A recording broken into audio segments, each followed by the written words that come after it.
Shalom, shalom. It's great to be here in the streets of Baka, of Yerushalayim, and here with Rabbi Susan Silverman, who is the executive director of Second Nurture and just a powerhouse rabbi, educator, change maker, doing great things. So thanks for taking time to talk here in this beautiful city today. So just to start, you've lived here for a little over 15 years, right, in Israel. And what is it like to be a liberal Jew, Reform rabbi, human being, living in Israel these days?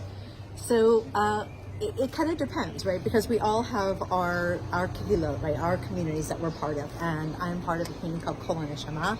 And so being in that community, it's wonderful. People who are open-hearted and liberal and take Jewish values really seriously and act on them, and feel that Israel should be a place where Jewish ritual and tradition is at one with our moral values. And so from that little place, and the other kehilot around us were very much like that, and I know that you're familiar with all of these kehilot, they feel completely like a sense of purpose. As Rabbi Levi Wyman-Kelman says, if you're addicted to meaning, Israel is pure heroin. And so that's what I feel like in my kehilot. But if you go wider, right, of course, we have so many problems that we are addressing.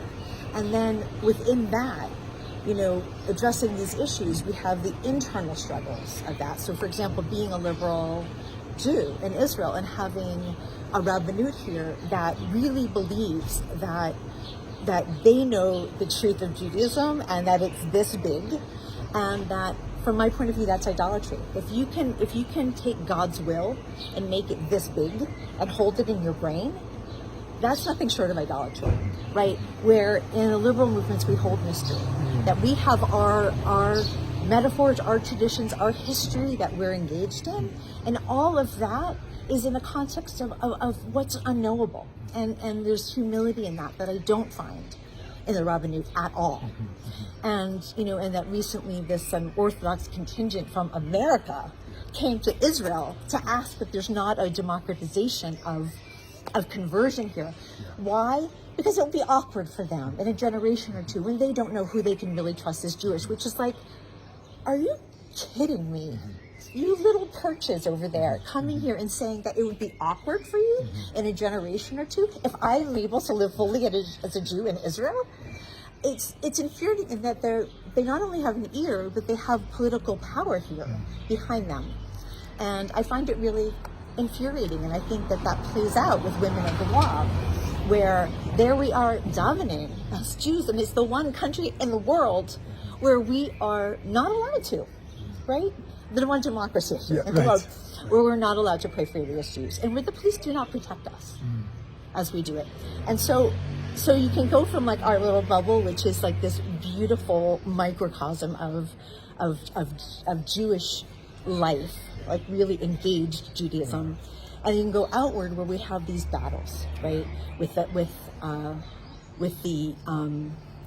people who are making into civil law their beliefs of what Judaism is.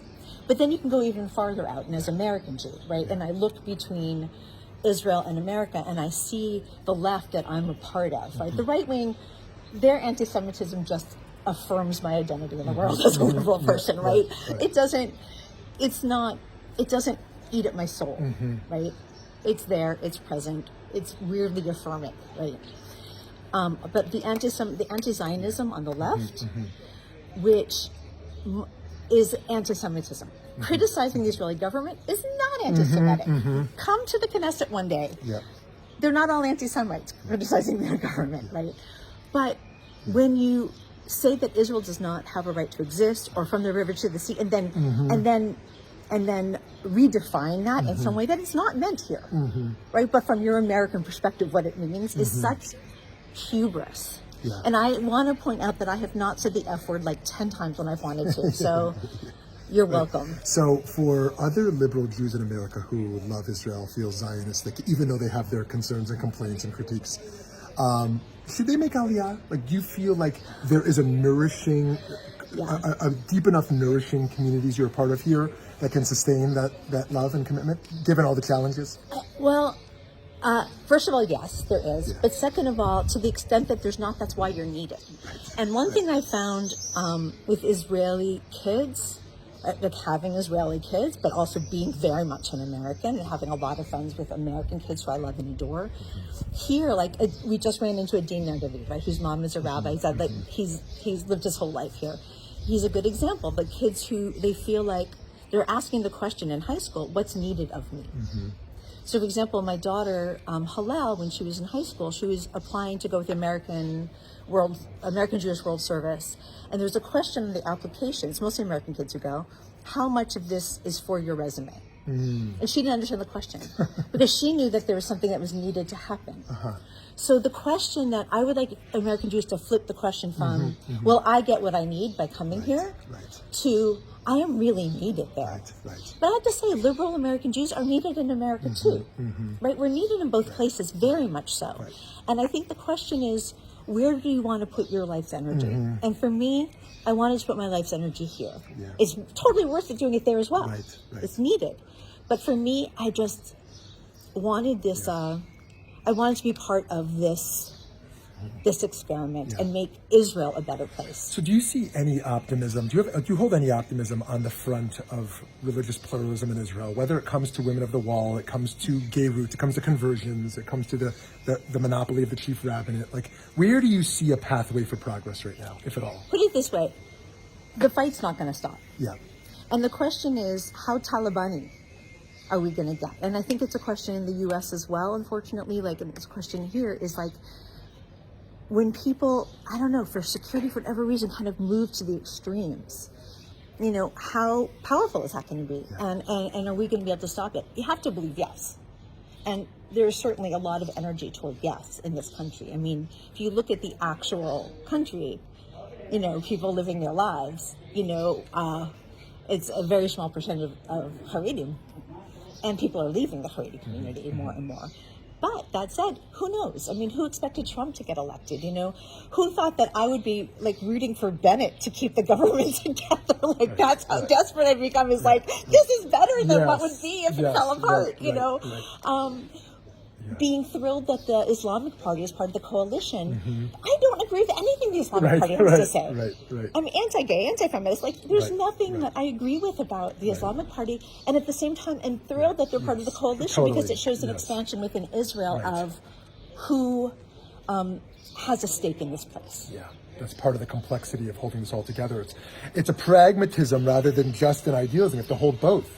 And so how do you experience Yerushalayim, Shel Mala, Shel Mata? I mean, the sense of like, there's this earthly place you live in, and then there's this kind of place you and we are striving for. How do you think about that kind of paradox or tension? Well, thank you for asking. We were just having a conversation about this over coffee, and I was saying that I work in the United States, and so I'm there quite often. And I was sitting in a conservative shul in Columbus, Ohio. That was a wonderful place. And just davening, the davening was really lovely, and talking about Yerushalayim, Yerushalayim, like the holy place of Jerusalem. And I was getting I was feeling very full inside, very emotional. And it was just here now with Shmuly that it like dawned on me what that was, because I couldn't figure out like, where is this coming from? Because I know the Jerusalem I live in and how much work we have to do here. And I know the Jerusalem that's talked about in the prayers is this, you know, holy Yerushalayim Shalmala. It's the what we're aiming for the world, right? It's kind of almost a messianic vision. And I was thinking, why am I feeling this like powerfulness inside? And I realized it's because, I was talking to Shmuly, I realized that it was because I feel like I'm part of the bridge between the Yerushalayim Shel Mata, the real Jerusalem here, and the vision of the future. And that's what was kind of making me feel like full and joyful. Yeah. Wishing you so much continued success and all the great work you're doing for children, for vulnerable children, and here at Yerushalayim and beyond. I am so thrilled to be a partner with you. Thank you.